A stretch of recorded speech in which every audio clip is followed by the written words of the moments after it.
अस्सलाम वालेकुम नाज़रीन, दादू न्यूज़ इशू में भलीकार माया राजालता हुआसी तव्हांखे हिकु ब्रेकिंग न्यूज़ ॾींदा हलूं त मोटरसाइकिल चोर मज़ूराबाद में सोगो कयो वियो आहे। उनखे इलाइक़े वासियुनि मारकुट बैदि पुलिस हवाले कयो आहे। तव्हांखे हिते ब्रेकिंग न्यूज़ ॾियूं पिया त दादू मज़ूराबाद इलाइक़े में हिकु मोटरसाइकिल चोरी कंदे पकड़िजी पियो आहे, जंहिंखे इलाइक़े वासियुनि सोगो करे विधो आहे। मारकुट बैदि पुलिस हवाले कयो आहे। इन हवाले सां हिन महिल असां सां गॾु लाइन ते मौजूदु आहे न्याज़ चांडियो। उन खां पुछंदासीं त उन वटि कहिड़ा तफ़सीलात आहिनि।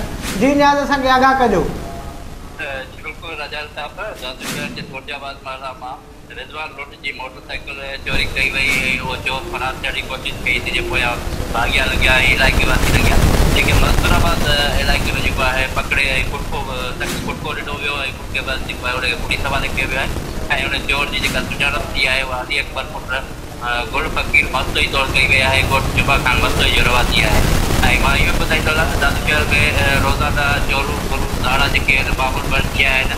ऐं इहो पुलिस जे लाइ हिकु वॾो सुवाल जो निशान आहे त जेके चोर आहिनि उहे पुलिस गिरफ़्तार करण बदिराए शहरी जेके आहिनि हाणे महाडोट करणु शुरू करे छॾियो आहे। ऐं चोरनि ऐं खोरनि खे महाडोट करे उन्हनि खे पकड़े ऐं पुलिस हवाले कनि था।